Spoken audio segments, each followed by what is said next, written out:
Good morning student. आज हम चौथे पाठ का दूसरा भाग पढ़ने वाले हैं। पहले भाग में हमने क्या देखा था कि एक लड़का था जो नक्काशी का काम करता था, जिसका नाम क्या था, केशव, और वो 10 साल का था। उसने नक्काशी अपने पिता से सीखी थी और उसके माता पिता गुजरात से आगरा आ गए थे। क्यों आए थे? आगरा में काम करने के लिए। इसलिए उसे अपने पुश्तैनी घर जाने का मौका ही नहीं मिला। केशव जब नक्काशी का काम कर रहा था तब उसकी मुलाकात एक आदमी से हुई, जो कौन थे? बादशाह अकबर। बादशाह अकबर केशव के नक्काशी का काम देखकर बहुत प्रसन्न थे। जब केशव और बादशाह अकबर बातें कर रहे थे, वहाँ एक दौड़कर महल का पहरेदार आया और उसने केशव को बेचते देखकर गुस्सा हो गया और उसे कहने लगा, बेवकूफ़, खड़ा हो, हुजूर आला के सामने बेचते की जरूरत कैसे की तुमने? तब केशव को कुछ समझ में आने लगी थी। जैसे ही उसके मन में ख्याल आया कि यह आदमी कहीं बादशाह अकबर तो नहीं, तो वो तुरंत उठकर खड़ा हो गया और उन्हें सलाम किया। बादशाह अकबर को पहरेदार की दखल अंदाजी बिल्कुल पसंद नहीं आई। उन्होंने उसे जाने का संदेश दिया। पहरेदार तो चला गया, मगर केशव असमंजस में था। उसे कुछ समझ में नहीं आ रहा था। उसका दिल धक धक कर रहा था। पर जब बादशाह अकबर ने उसे देखकर मुस्कुराया, तब उसका डरना कम हुआ। चलिए अब हम इस पाठ का दूसरा भाग शुरू करते हैं। तुम्हारा नाम क्या है? अकबर ने नरम आवाज में पूछा। केशव, उसने नापा तोला जवाब दिया। अकबर कहता है, केशव, क्या तुम मुझे नक्काशी करना सिखाओगे? उलझन में पड़े केशव ने तुरंत सिर हिला दिया। तब तो तुम्हें मेरे लिए हथौड़े और छेनी का भी इंतजाम करना होगा। केशव फुर्ती से अपने पिता के पास भागा गया और उनका छेनी हथौड़ा उठकर उल्टे पांव लौट आया।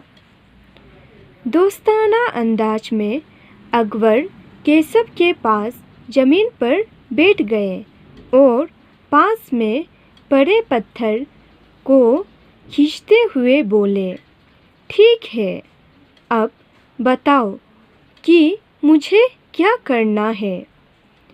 केशव ने संदेह भरी नज़रों से अकबर की ओर देखा। हुजूर, क्या आप यह सब करोगे? अकबर कहता है, क्यों नहीं, मुझे तो विश्वास है कि मैं सीख ही लूँगा। नहीं नहीं, मेरा मतलब यह नहीं था।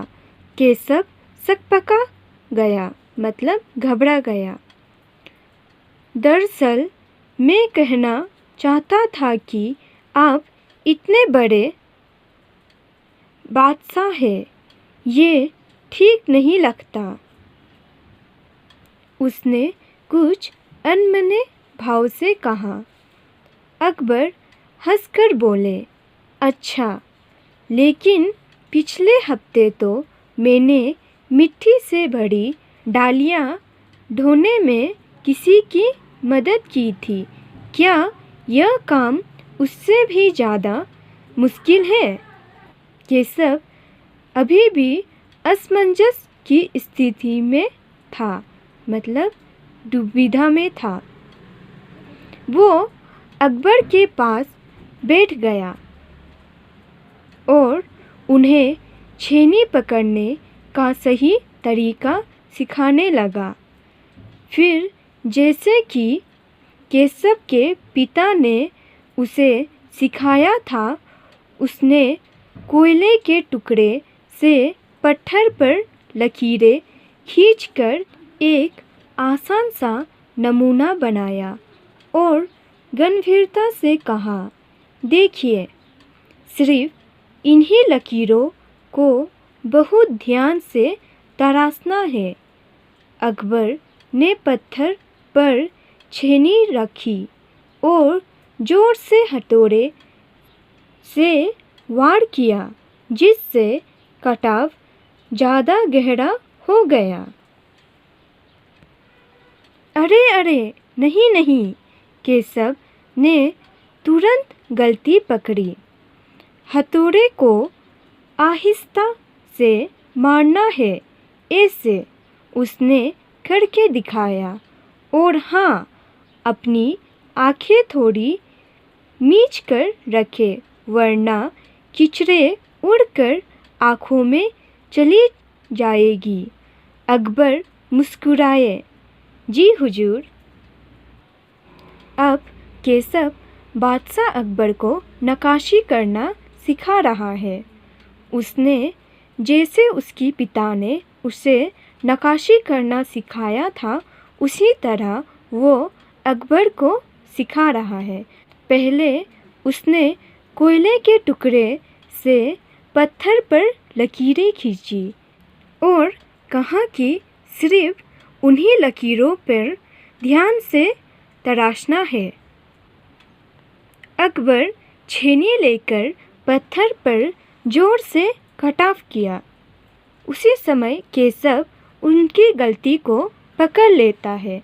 तब उसे वो कहता है कि हमें हथौड़ों को आहिस्ता से मारना चाहिए, उसने दिखाते हुए कहा, और साथ में आंखें थोड़ी मीच लेने को कहा, ताकि कीचड़े उड़कर उनकी आँखों में ना जाए। जवाब में केशव भी मुस्कुरा उठा। जब अकबर ने उसे जी हुजूर कहा, तो केशव भी मुस्कुराने लगा। वो लगभग भूल ही गया था कि उसकी बगल में बैठा एक व्यक्ति हिंदुस्तान का बादशाह है। एक आंधी से वयस्क पर अपने काम की धाक जमाने में उसे मज़ा आ रहा था। वो बड़े ध्यान से देख रहा था कि अकबर किस तरह लकीरों को उखेड़ रहे हैं। बादशाह से जरा सी भी चूक हो जाने पर फौरन उसकी तैयारियां चढ़ जाती। काम करते करते अकबर पूछ बैठे, केशव सही नहीं है क्या? और केशव सिर हिलाकर अपनी असहमति जता देता। अकबर इत्मीनान से बैठ गए और केशव को काम करता हुआ देखने लगे। अपने काम में खोए हुए उन दोनों को इस बात का एहसास नहीं हुआ कि आसपास मौजूद दूसरे संकटराज उन्हें बड़े कौतूहल उत्सुकता से देख रहे थे। अकबर ने गौर किया कि केशव पत्थर पर बने नमूने को ही नहीं तराश रहा था, बल्कि अपनी तरफ से भी उनमें कुछ जोड़ रहा था, जिससे वे डिजाइन जैसा खूबसूरत लग रहे थे। लड़के के काम करने के अंदाज को देखकर अकबर ने धीमी से कहा, केशव, देखना, एक दिन तुम बड़े फनकार बनोगे। हो सकता है कि एक दिन तुम मेरे कारखाने में काम करो। कारखाना मतलब काम करने वाली जगह। तब केशव कहता है, कारखाना? कैसा कारखाना? बस एक बार यह महल तैयार हो जाए। यह बात अकबर केशव को कहता है, और लोग आगरा से आकर यहाँ रहने लगे, तब मैं कारखाना बनवाऊंगा। इन कारखानों में मेरी सल्तनत के सबसे बढ़िया फनकार और शिल्पकार मतलब कारीगर काम करेंगे।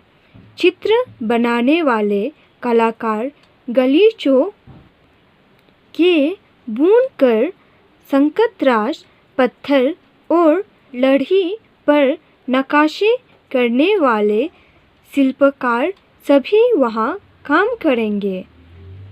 केशव का चेहरा चमक उठा। वो मुस्कुराते हुए बोला, मैं वहाँ जरूर काम करना चाहूँगा। अकबर उठ खड़े हुए। जाते हुए बड़े प्यार से केशव का कंधा थपथपाया और कहा, अच्छा बेटा, अपना काम जारी रखो। हुजूर, क्या आप दोबारा आएंगे? केशव ने बड़ी उत्सुकता से पूछा। मैं जरूर आऊँगा केशव। फिर तो पूरे दिन संकतराशों के बीच केशव की धूम मची रही। वो बार बार बादशाह से हुई अपनी मुलाकात सबको सुनाता रहा। रात हो चली थी। केशव बहुत थका हुआ था, पर आँखों में नींद कहाँ। वो धीरे से अपने पिता के बिस्तर में घुस गया। पिता ने मुस्कुराकर कहा, तुम तो अभी से इतने प्रसूत हो गए हो। बादशाह सलामत ने कहा है कि एक दिन मैं बहुत बड़ा कलाकार बनूंगा। अपने सिर को पिता की बाहों से सहारे टिका कर केशव धीरे से बोला, हमारे बादशाह बहुत ही नेक इंसान है। बिल्कुल सही, पिता ने कहा।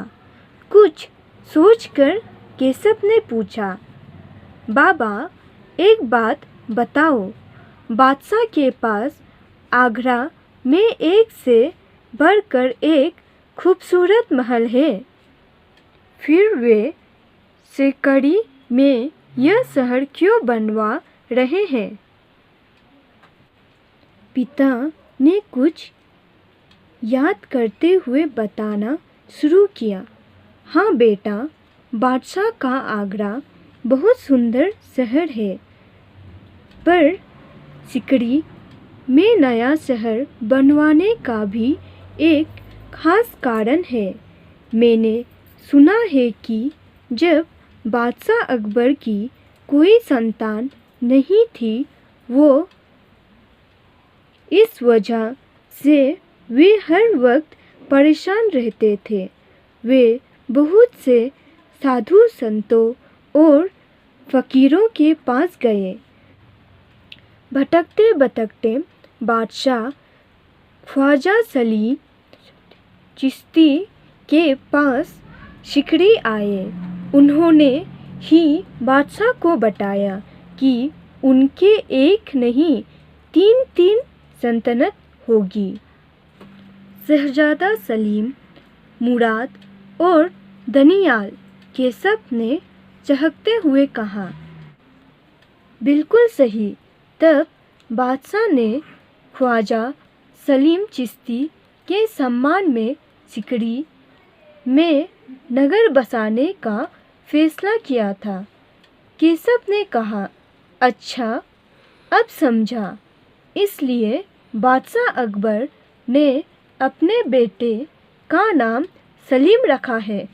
हाँ, और इसी कारण हम यहाँ एक नए शहर के लिए पत्थरों को तराश रहे हैं। केशव ऊंधी आवाज में बोला। पिताजी ने देखा कि उनका लाडला बेटा सो गया है।